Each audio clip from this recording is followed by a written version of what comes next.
السلام عليكم ورحمة الله وبركاته. النهاردة هنتكلم عن ال Respiratory Pharmacology for Nursing Students. عندنا كم موضوع كده في Respiratory Pharmacology هنتكلم فيهم مع بعض. الأول معاكم دكتورة ندى محمد عبد اللطيف حمادة، مدرس ال Clinical Pharmacology كلية الطب جامعة المنصورة.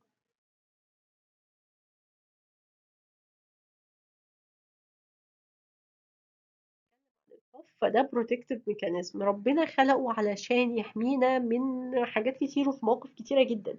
حد مثلا شارق وهو بياكل أو بيشرب، طبعا بيبتدي يكح عشان يخرج الحاجة الأكل ده أو المية دي من المجرى بتاع التنفس. فبالتالي هو protective mechanism to remove excessive mucus, abnormal substance, foreign body أو foreign material من ال upper airway. وطبعا الكحة مش محتاجة أقول لكم إن في بعض الأوقات بتبقى يعني بدأت إنها تضايق العيان وأثرت على الديلي activity، مش عارف يشوف شغله، مش عارف ينام. في بعض الأحيان كمان لو العيان بقى عامل عملية مثلا، لو هو عامل عملية وهيكح فطبعا في surgical wound ممكن تعمله rupture.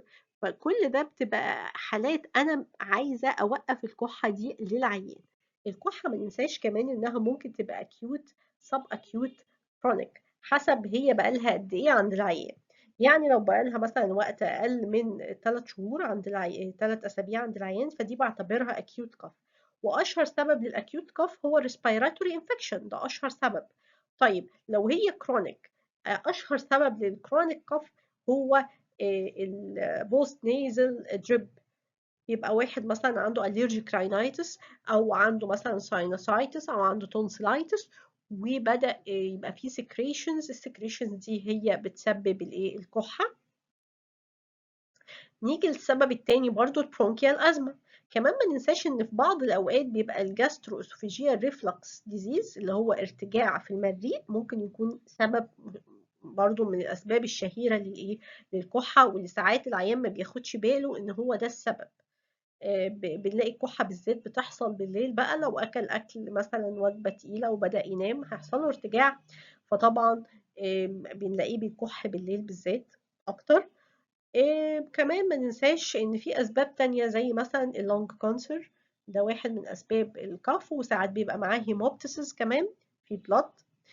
ما ننساش بقى زي ما اتكلمنا قبل كده عن أدوية اللي ممكن تسبب كف، زي مثلا أشهر دواء ممكن يسبب اللي هما الإيس انهبيتورز. دي بتسبب الكف، يعني تقريبا من 10 ل 30% من الناس اللي بتاخد الإيس انهبيتورز دول ممكن يحصل لهم dry cough. وطبعا احنا اتكلمنا وقلنا ده سببها هو ال accumulation of bradykinin. الكحة ازاي بتحصل اصلا؟ الكحة دي عبارة عن ريفلكس، يبقى اكيد في afferent وفي center وفي efferent.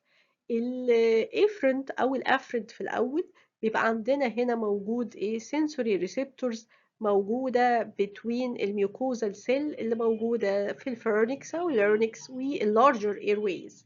الريسبتورز دي بتبقى بتستجيب للكيميكال irritation أو حتى للميكانيكال stretch، وبتبعت الإمبلس بتاعتها عن طريق نيرف اسمه الفيجاس.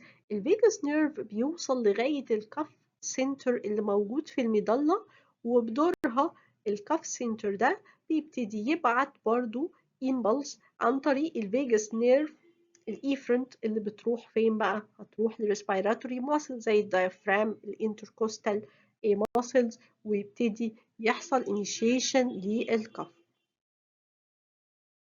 واضح إن الكف ده هو symptom، وبالتالي أنا عشان أعالج الكف أنا هدي أدوية تعالج الكحة، ولكن أهم إن أنا أدي specific treatment اللي هيبتدي يعالج لي الكوز of the cough، سواء كانت الكوز مثلا زي respiratory tract infection، كان في مثلا allergic rhinitis، في sinusitis، في bronchial asthma.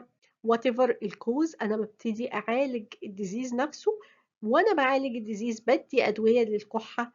فعلاج الكحة هيبتدي بالسبيسيفيك تريتمنت إن أنا أعالج سبب الكحة من الأساس. كمان عندي نون سبيسيفيك تريتمنت اللي هي أدوية الكحة. عندنا نوع من الأدوية اسمها الأنتي تاسيف. زي ما احنا عارفين الكحة قد تكون dry cough وقد تكون productive cough. الدراي كوف هديها نوع من الأدوية اسمها الأنتي تاسيف. جت منين الاسم ده؟ الكف أصلا اسمه التاسس، وعشان كده لما باجي أقول الأدوية اللي بتوقف الكحة أو ستوب الدراي كوف اسمها أنتي. أنتي يعني مضاد، فهقول أنتي تاسيف. زي الفوميتنج كده اسمه إيميسيس اللي هو الفوميتنج. لما أجي أعالج الفوميتنج بدي أدوية بسميها أنتي إيميتيك. الأنتيتاسيف دي drugs used to stop dry cough لو هي كانت الكحة dry. طب لو كانت productive cough أنا بدي نوع تاني من الأدوية اسمها mucolytic and expectorant. بنشوف كده كتير على الأدوية بتاعت الكحة كلمة مذيب للبلغم وطارد للبلغم. هو mucolytic يعني مذيب، أما expectorant جاية من expel فهي طارد للبلغم. تاني هنقول إن ال cough suppressant أو ال antitussive drugs هي ال drugs that reduce intensity or frequency of cough. وأنا بقسم ال antitussive drugs لنوعين من الأدوية. أدوية بتشتغل central، وبالتالي أكيد الأدوية اللي هتشتغل central دي هتشتغل على ال cough center اللي موجود في المظلة وتعمل لها depression. أدوية تانية تشتغل local على السنسوري ريسبتورز اللي موجودة اللي موجودة في البريفري عند الريسبيراتوري تراكت اللي بتشتغل سنترال. الانتي توسيف اللي بتشتغل سنترال دي منها الاوبيويد. الاوبيويد زي الكودايين، طبعا احنا عارفين عيلة الاوبيويد ده اهم واحد في العيلة هو المورفين، بس اكيد انا مش هستخدم المورفين يعني كدواء للكحة. يعني صعب جدا استخدم دواء زي المورفين بكل السايد افكتس بتاعته وبكل الخواص بتاعته كدواء للكحة. فمن العيلة دي لقينا ان اللي ليه انتي تاسيف افكت اعلى من المورفين وسيلكتيف اكتر هو الكودايين والفول كودايين. الجنرال يعني لقينا ان الكودايين ليه فيو سايد افكتس في الانتي تاسيف دوز. لو هنستخدمها في الجرعه بتاعه اللي بتديني انتي تاسيف افكت فالسايد افكتس تعتبر فيو جدا.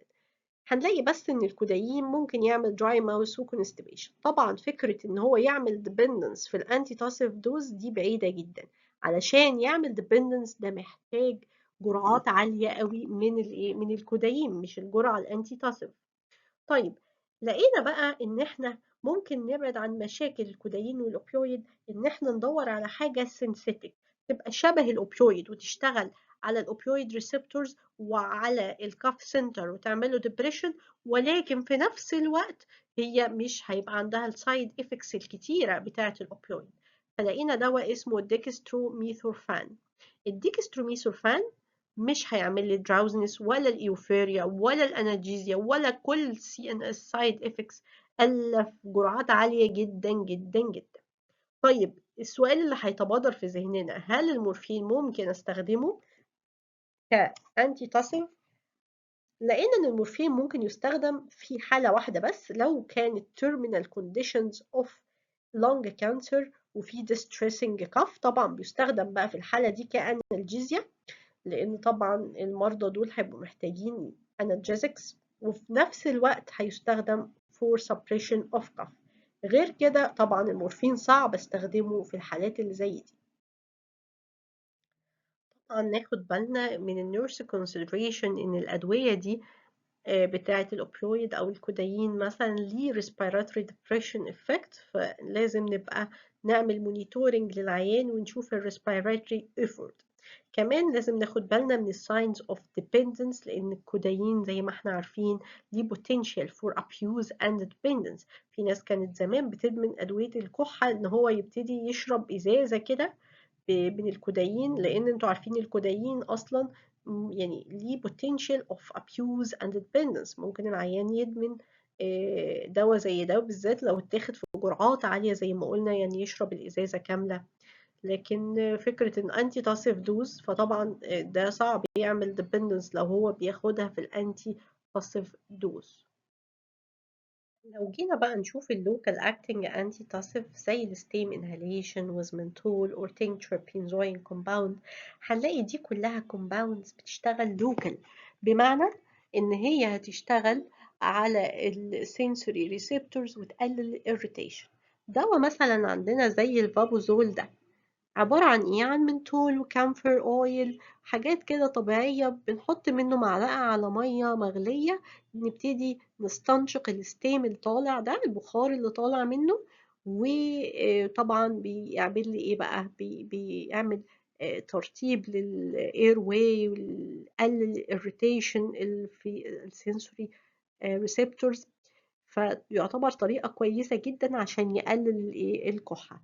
طيب ما ننساش في الآخر كده إن إحنا عندنا أدوية زي الأنتي هيستامينز، ودي موجودة في الكاف ميكتشرز، ودي بتقلل البوست نيزل دريب، لأن الأدوية دي بتستخدم في علاج الألرجيك راينايتس. إحنا عارفين الأنتي هيستامين طبعا ليه أنتي ألرجيك إفكت، فبيستخدم في علاج الألرجيك راينايتس اللي هو سبب من أسباب البوست نيزل دريب، اللي هي برضو أشهر سبب من أسباب الكرونيك كاف، وبالتالي هو بيكون ليه indirect antitussive activity،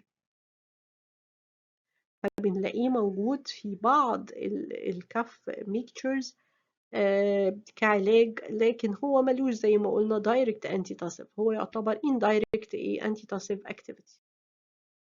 نيجي بقى للمجموعة التانية من الأدوية واللي اسمها الميوكوليتيك. الميوكوليتيكس بتستخدم في البرودكتيف كف، لازم طبعا برودكتيف كف علشان بيكون فيها سبيوتهم. الميوكوليتيك بتعمل ايه؟ من اسمها كده بتعمل لايسز للميوكس، بتكسر السبيوتم علشان بدل ما يبقى سك يتحول لسين سبيوتم، بيبقى سهل ان هو يخرج وما يبقاش ستيكي للبرونكاي، وبالتالي الايجنتس دي بتقلل ال viscosity of respiratory secretion without increasing their amount. طبعا بيستخدموا في الديزيزز اللي فيها excessive production of thick mucus، يعني مثلا لو واحد عنده bronchial asthma، لو حد عنده chronic bronchitis، ممكن كمان في حالات الكرونيك اوتيتس ميديا. في أي حاجة فيها ميوكس عايزين نحوله لثين ميوكس ونقلل الفيسكوستي هنستخدم الميوكوليتيك دراجز. ايه بقى الأمثلة بتاعتها؟ عندنا أول مثال وأشهر مثال الإن أسيتايل سيستاين، وده بيبقى موجود زي ما انتوا شايفين كده في أكياس فوارة، بتتحط كده في نص كوباية مية وبيشربها العيان. كمان عندنا دواء تاني اسمه أمبروكسول، ودواء تالت اسمه بروموهكسين. أما الإكسبكتورانت اللي دايما بيبقى مكتوب على الدواء كده ميوكوليتيك وإكسبكتورانت، يعني مذيب للبلغم وطارد للبلغم. الدواء ده بيبقى بيفاسيليتيت الكافينج up of mucus and other material from the lung، زي الجوايفنسين. بيشتغل ازاي؟ هو بيعمل stimulation للخلايا انها تبتدي to secrete watery secretion، تحول السكريشن الميوكس دي بدل ما تبقى thick mucus تبقى watery secretions، فبتزيد ال watery secretions، وبالتالي زي ما قلنا حي برضو facilitate ال coughing up of mucus، برضو ده بيستخدم في ال productive cough. وما ننساش إن adequate hydration is the single most important measure to encourage expectoration، يعني لازم العيان اللي عنده كحة نقوله يشرب مية كتير علشان دي هتسهل عملية الاكسبكتوريشن. ده الجزء اللي كنا عايزين نعرفه في الكاف drugs. شكرا. Thank you.